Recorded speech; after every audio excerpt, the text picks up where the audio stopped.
Shane here. I haven't done a video for a while. We're in November and we've had some absolutely horrendous wind, rain, mainly wind, very powerful gusts of wind, so it's been a bit bleak. Anyhow, I've got a gun review today. It's one I haven't done. It's completely missed my radar because it's not a gun that I ever intend to own. Not that there's anything wrong with it. I prefer side lever loading guns and single shot as opposed to a magazine. I have had one similar to this made by the partner company. I don't know if you've guessed what it is yet, but here it is. What do you think? Where is it? Hang on, magic time. I haven't perfected my magic yet, or my video editing abilities. So, someone I've known for many years reached out to me. I believe he's subscribed on my YouTube channel, asked if I wanted to review his Bsa Mark II. And as you can, well, I'll zoom in a moment, let you have a closer look at it, but it's not a standard Mark II Bsa R10. It's had a bit of fettling in its past and very likely to have some more in its future. But as you can see, I'll give you the facts and figures. Big shroud to keep it nice and quiet when shooting the gun. I'll let one off. There's nothing in the chamber. There's no magazine in the gun, so I'll stay silent. Don't know what that sounded like on film, but very quiet. I've compared it to my mkII, and this definitely gets the award for being a quieter gun. Not that that one's very noisy, but this is mouse quiet, whisper quiet. But lovely mkII stock. We'll have a look at the finer detail in its gun rest. And yeah, I'm late to the party with this. I did own a Gamma Fox, which is a similar gun, I guess. It had the bolt action there. Now, unusually, apart from not having a Bsa R10 on my channel, I've never reviewed a right-handed stock. Well, let's have a closer look at this gun. Starting at the back there on this lovely mkII stock, it's got the British Small Arms Bsa logo stamped in the bottom. I don't know if that's how it's produced, but it's definitely going to last for years, that is. And the lovely grain on the wood. As I say, it is a right-handed stock and I'm left-handed, so it does make life a little awkward for me. And I believe he's changing that bolt action to a different one. But I'll put some facts and figures on screen while I'm talking to you. It has in the past been tuned by Airtech and had this, I'm not sure if it's an air stripper, silencer combination. But whichever way you talk about this gun, it is a lovely, it's almost a piece of art really, I would say. A nice shroud there. It's quite a big beast. Helps to keep the gun quiet.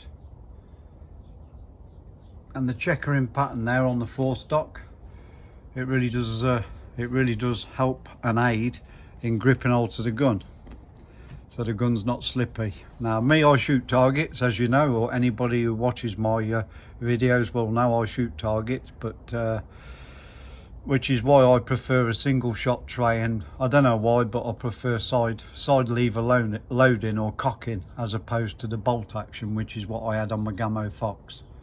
But lovely two-stage trigger, metal trigger guard there.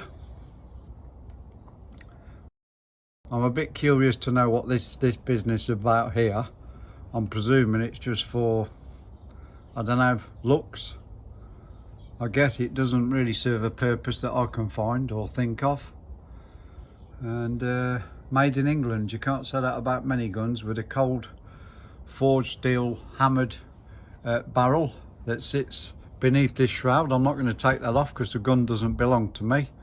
And the little, I presume, is a steel bottle that I'm told gives about 150 shots from a fill, which is quite good. But the gun is regulated.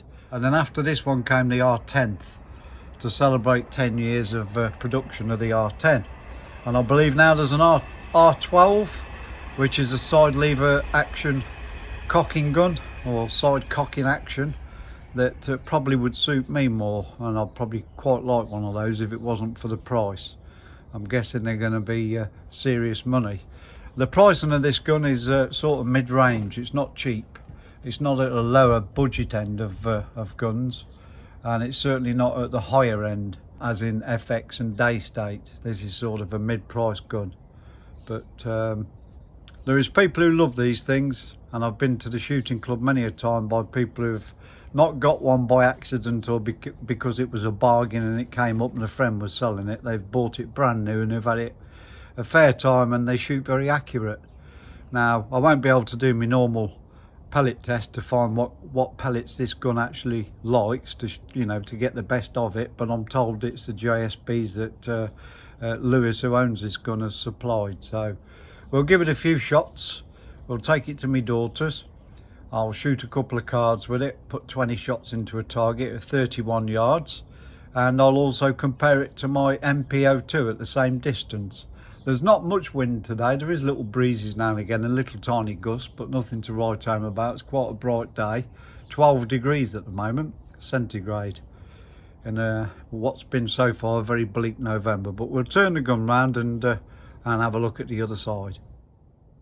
So to look at the gun from the left side, have a closer view of that shroud.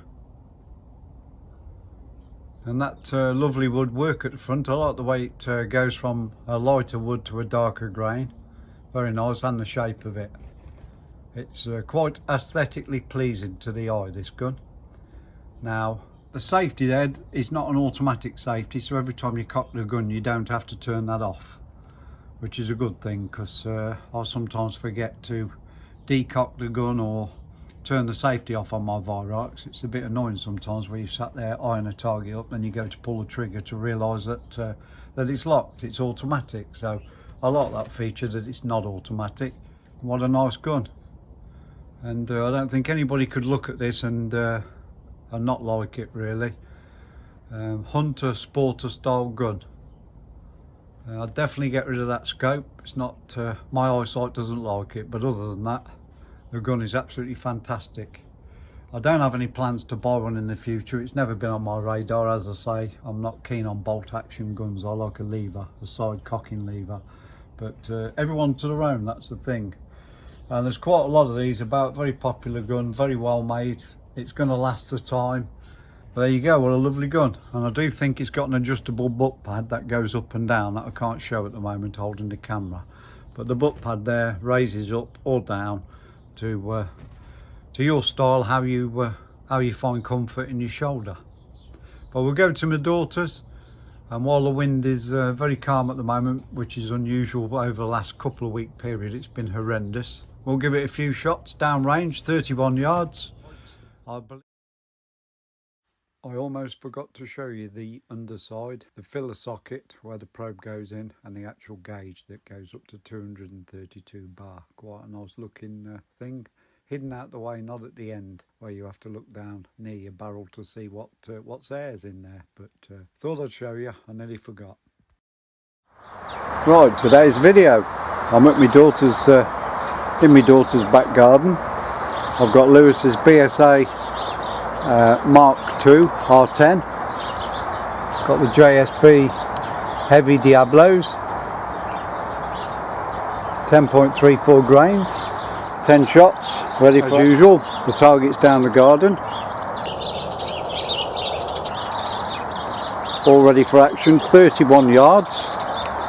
A few noisy birds in the tree next door, but there's no wind whatsoever, and sort of a canopy above me is not blowing around, so I've got no excuses of wind. And then when I've shot, I'll do 2 10 shots with this gun, mid-price gun, and then I'll get my mkII out the bag and do 20 shots with that. Now the first target, it might not be near the 0 of the bullseye, because it's not set for this range. It's set for 25 yards, not 31.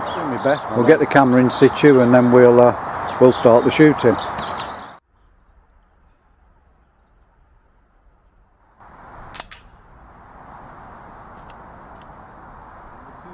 This Bsa R10 Mark II was quite a pleasure to use. The bolt was nice and easy. and not graunchy like it was on my Gamo Fox. It gave me a bad experience of using a bolt action gun. It was nice and smooth and easy to cock, quite a pleasure to use, and also fairly accurate. So all round a nice experience and a nice gun, and well worth buying a Mark II. I do believe they had slight issues with some regulators on the Mark I, but this review isn't about the Mark I, and it isn't about my mkII either. But I had an itchy trigger finger this day, and I hadn't shot my gun for a couple of weeks, so I thought while I was there I'd give that a few shots as well.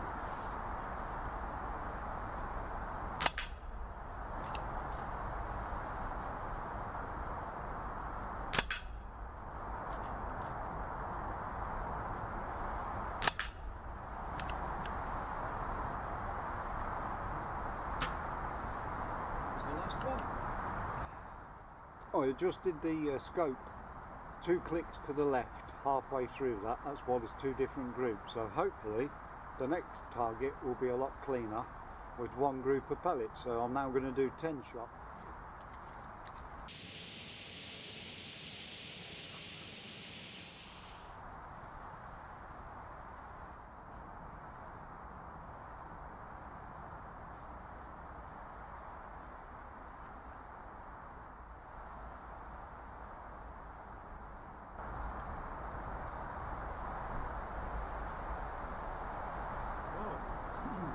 Next 10. Here goes.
Now I'm going to do 2 10 shots with my mkII at the same distance, same conditions, same day, everything else the same, and I will be using Bsa pellets in this gun, not the JSB heavies. I'll be using my Fury ones that the gun seems to like, but that's not a bad old group. We'll 10 shots.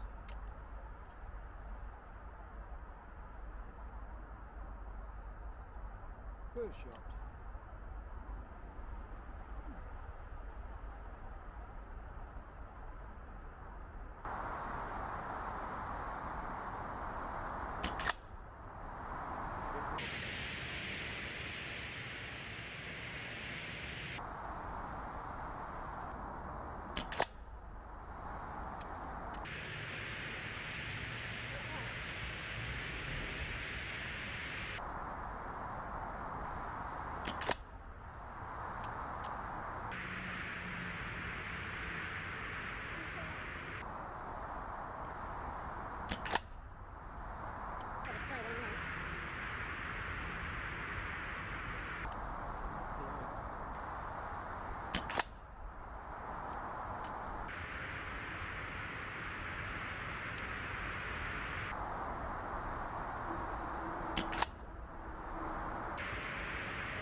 I like my mkII. 340 quid, well spent. Chuck a silencer on it, chuck a good scope on it, grouping like that with cheap pellets.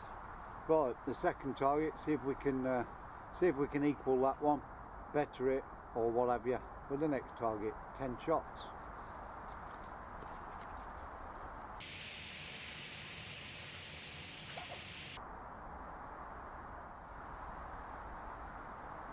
And my upcoming video likely next week is a gun that most people have never heard of and never seen before. It's going to be sort of an exclusive, a new gun in the country, so to speak. So hope you'll watch that one, and thanks for watching the video. Any comments appreciated as usual. Thumbs up, thumbs down, and you all take care till the next one. Thanks for watching. Bye for now.